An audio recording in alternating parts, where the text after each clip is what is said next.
अस्सलाम वालेकुम, आप AS न्यूज़ देख रहे हैं। आज जनाब मैं दो ख़बरें आप लोगों के साथ शेयर करूंगा, दोनों बहुत इंपॉर्टेंट हैं। सबसे पहले मैं आपको इन्फॉर्म करूंगा कि जनूबी वज़ीरिस्तान में गुज़श्ता 5 दिनों से लोग एहतजाज कर रहे हैं, सड़कों पर हैं, रैलियाँ निकाल रहे हैं, धरने दे रहे हैं और ओलसी पासून प्लेटफॉर्म से इस तहरीक को जो है वो चलाया जा रहा है। मैं आपको सब बताऊंगा कि आखिर वज़ीरिस्तान के लोग सड़कों पर क्यों हैं, क्यों एहतजाज कर रहे हैं और ओलसी पासून प्लेटफॉर्म बेसिकली है क्या और इसके थ्रू कैसे जो है वो एहतजाज किया जाता है।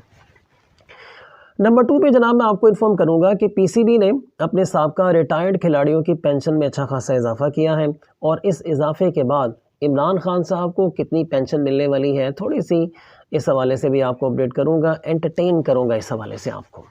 अब जनाब हम बढ़ते हैं अपनी पहली खबर की जानिब। वज़ीरिस्तान में लोग आखिर सड़कों पर हैं क्यों, लेकिन मैं उससे पहले सबसे पहले आपको ये बताऊंगा कि ओलसी पासून बेसिकली क्या चीज़ है। ओलसी पासून बुनियादी तौर पर पश्तो ज़ुबान का लफ्ज़ है जिसके मानी अवामी बेदारी के हैं। खैबर पख्तूनख्वा में ओलसी पासून का सिलसिला सवात में उस वक्त शुरू हुआ जब हुकूमत की जानिब से कालुदम तंजीम तहरीक तालिबान के साथ मुज़ाकरात के दौरान मुसल्लह अफराद सवात के इलाके बट्टा में दाखिल हो गए थे। सोशल मीडिया पर ऐसी वीडियो सामने आई जिनमें TTP की मुसल्लह अफराद ने पुलिस और सिक्योरिटी एहलकारों को यरगमाल बना लिया था और एक DSP ज़ख्मी हो गए थे। इस वाक़े के बाद एहलकारों को बाज़ियाब कर लिया गया था, लेकिन सवात में मुकामी लोग उठ खड़े हुए थे। सवात में बड़ी तादाद में लोग ओलसी पासून नामी एहतजाजी तहरीक के प्लेटफॉर्म पर इकट्ठे हुए और इसमें तमाम सियासी जमातें शामिल थीं, लेकिन किसी भी सियासी जमात का परचम या निशानी सामने नहीं लाई गई, जिसकी वजह से मुकामी सतह पर इस तहरीक को आम शहरियों की हिमायत हासिल हुई। याद रहे कि सवात से ओलसी पासून तहरीक दीगर इलाकों में फैल गई, लेकिन इस तहरीक का कोई भी मरकज़ी रहनुमा नहीं है, बल्कि ये मुकामी सतह पर एहतजाज का एक तरीक़ाकार है। ओलसी पासून के तहत बाजोड़, शुमाली वज़ीरिस्तान, बन्नू के करीब जानी खेल, लकी मरवत और अब जनूबी वज़ीरिस्तान में एहतजाज जारी है और इस तहरीक में शामिल अफराद ने खैबर पख्तूनख्वा के शहरों में अमन के क़याम का मुतालबा किया है। सीनियर सहाफ़ी और तज़ियाकार अली अकबर ने बताया कि बुनियादी तौर पर ओलसी पासून का सिलसिला 3 साल पहले शुरू हुआ और इसकी बुनियाद पश्तून तहफ़्फ़ुज़ मूवमेंट यानी PTM की किसी हद तक कामयाबी है, क्योंकि PTM के प्लेटफॉर्म से कबायली इलाकों में जो मसाइल उठाए गए उनकी तरफ न सिर्फ तवज्जो दी गई बल्कि कुछ मसाइल हल भी हुए। इन्होंने कहा कि PTM के कुछ हद तक कामयाबी को देखते और बुनियाद बनाते हुए दहशतगर्दी से मुतासरा इलाकों में ओलसी पासून का सिलसिला शुरू हुआ। इन्होंने कहा कि इसमें तमाम सियासी जमातें और मुख्तलिफ तबका फ़िक्र से ताल्लुक़ रखने वाले अफराद की तंजीमें शामिल होती हैं, लेकिन किसी एक सियासी पार्टी की शनाख्त यानी परचम या किसी किस्म का रंग या नारा इस तहरीक के दौरान नहीं लगाया जाता, जिसकी वजह से लोग बड़ी तादाद में इसमें शामिल हुए हैं। पार्टीबाजी और सियासत से बुलंद होकर तमाम लोग मुश्तरका तौर पर मुत्तहिद हुए हैं और एक आवाज़ उन्होंने बुलंद की है इस प्लेटफॉर्म से यानी ओलसी पासून प्लेटफॉर्म से। सवात में ओलसी पासून की कामयाबी इसकी बड़ी मिसाल है। अली अकबर के मुताबिक जनूबी वज़ीरिस्तान में जारी ओलसी पासून का धरना भी इस सिलसिले की कड़ी है और इनका बुनियादी मुतालबा सिर्फ़ और सिर्फ एक है कि हम अपने इलाकों में अमन चाहते हैं।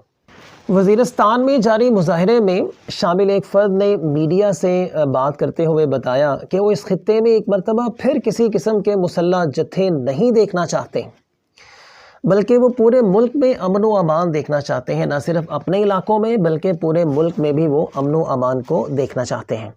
जनूबी वज़ीरिस्तान में मुकामी लोग, जिनमें मुकामी सियासी कायदीन और मुख्तलिफ तंजीमें शामिल हैं, 5 रोज़ से धरना दिए बैठे हैं। इस धरने में 11 रुकनी कमेटी कायम की गई जो तमाम 11 जमातों और तंजीमों की नुमाइंदा कमेटी है। इसमें जमीयत उलमाए इस्लाम फ़े शामिल नहीं, बाकी तमाम जमातें मुत्तहिद हैं। गुज़श्ता रोज़ यानी मंगल के दिन धरने में शामिल मुज़ाहिरीन ने शहर के मुख्तलिफ इलाकों की जानिब जाने वाले रास्ते हर किस्म की ट्रैफिक के लिए बंद कर दिए थे और कहा था कि जब तक उनके मुतालबात तस्लीम नहीं किए जाते उनका एहतजाज जारी रहेगा। अब जनाब मैं आप लोगों के साथ शेयर करूंगा कि आखिर वज़ीरिस्तान के लोगों के मुतालबात क्या हैं। सबसे पहला जो उनका मुतालबा है वो है इलाके से मुसल्लह जत्थों का ख़ात्मा। پولیس کو آئین و قانون کے تحت اختیارات، سہولیات اور تربیت کی فراہمی، ضرورت پڑنے پر فوج اور ایف سی کی طلبی، انگور اڈہ پر تجارت میں حائل رکاوٹوں کا خاتمہ، پاکستانی شناختی کارڈ اور افغان سٹیزن کارڈ ہولڈرز کو آمد و رفت کی وہ اجازت، مطلوب افراد کی گرفتاری کے لیے قانون کے مطابق کارروائی، کالے شیشوں والی سرکاری و غیر سرکاری گاڑیوں کے خلاف کارروائی، امن کمیٹیوں، قومی لشکر یا 2007 کے معاہدے جیسے انتظامات کا خاتمہ، کیونکہ آئین کے تحت سابقہ فاٹا اب پاکستان کے دیگر حصوں کی طرح ہے۔ یہ ہے جناب ان کے وہ مطالبات جو مقامی لوگ وہاں پہ کر رہے ہیں۔ میں سمجھتا ہوں کہ گورنمنٹ کو فوری طور پر ان مطالبات کو وہ ماننا چاہیے اور انہیں وہ پورا بھی کرنا چاہیے۔ اب میں آپ کے ساتھ شیئر کروں گا کہ انتظامیہ کا آخر موقف کیا ہے اس دھرنے کے حوالے سے یا وزیرستان میں جاری اس احتجاج کے حوالے سے۔ دھرنے میں شامل مظاہرین نے بتایا کہ انتظامیہ کے ساتھ ان کے مذاکرات ہوئے ہیں، لیکن اب تک اس میں کوئی پیش رفت نہیں ہے۔ لوئر جنوبی وزیرستان کے ڈپٹی کمشنر ناصر خان نے گزشتہ روز مقامی صحافیوں سے بات چیت میں کہا کہ انتظامیہ نے مظاہرین سے بات چیت کی ہے، انہیں سنا ہے اور مظاہرین نے امن کے قیام کے علاوہ دیگر مطالبات بھی کیے ہیں۔